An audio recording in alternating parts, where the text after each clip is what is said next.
खर्राटे का दिल के दौरे से क्या संबंध है? क्या जिन लोगों को खर्राटे ज़्यादा आते हैं वो लोग दिल के दौरे के लिए ज़्यादा प्रोन होते हैं?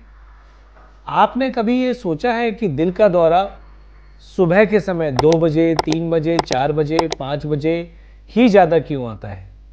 आइए जानते हैं। खर्राटे आने का जो मुख्य कारण है वो नाक से जाने वाली जो सांस है नीचे वो फेफड़ों तक जो जाती है, उस पूरे रास्ते में रुकावट होने पर जो टर्बुलेंस आता है, जो रुकावट आती है, उसके कारण खर्राटे आते हैं।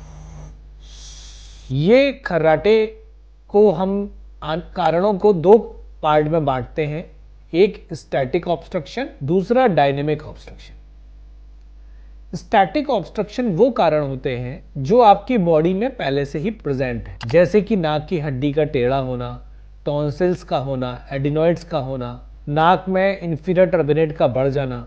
ये सारा वो रुकावट है जिनकी वजह से खर्राटे आते हैं। लेकिन यदि आपके ये कारण नहीं है, कारण दूसरे हैं कि आपका तालू और जीभ के बीच का जो स्थान है, जो स्पेस है, वो एक मिनिमम अमाउंट से यदि कम है तो वो एक खर्राटे का मुख्य कारण है।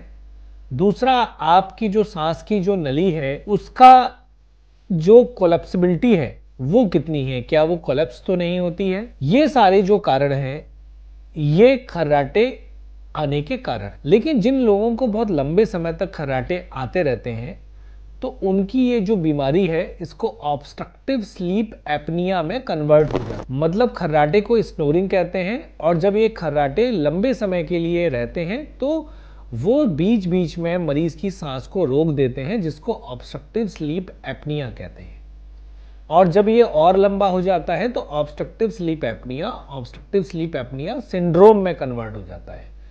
सिंड्रोम एक ग्रुप ऑफ डिजीज है। इसका मतलब है कि जिन लोगों को ये बीमारी होती है उनमें हाइपरटेंशन की बीमारी पाई जाएगी, उनमें शुगर की भी बीमारी पाई जाएगी। वो मरीज नॉर्मल मरीजों से ज़्यादा ओबीज भी होंगे। ऐसे सारे मरीज जिनको खर्राटे आते हैं उनको अपना हाइपरटेंशन यानी कि ब्लड प्रेशर, शुगर, इसकी जांच रेगुलर करा लेनी चाहिए और खर्राटे का उचित इलाज कराना चाहिए। इसके लिए 2 तरीके की मुख्यतः जांच होती है, जिसको स्लीप स्टडी कहते हैं और दूसरा स्लीप एंडोस्कोपी कहते हैं। इन दोनों जांचों से हम खर्राटे के कारण का पता लगा सकते हैं। ये लाइफस्टाइल मॉडिफिकेशन के द्वारा ठीक किया जा सकता है, कुछ दवाइयों के द्वारा इसमें थोड़ा बहुत आराम मिलता है। इसमें एक बड़ी मशीन जिसे सीपैप या बाईपैप कहते हैं कुछ मरीजों में लगानी पड़ती है और कुछ मरीजों में इसमें मल्टी लेवल सर्जरीज करनी पड़ती है, डिपेंडिंग कि कहाँ पर ऑब्स्ट्रक्शन है। एक बार ये आप इलाज को अपनाते हैं तो खर्राटे से मुक्ति पाई जा सकती है, हार्ट अटैक से बचाव किया जा सकता है।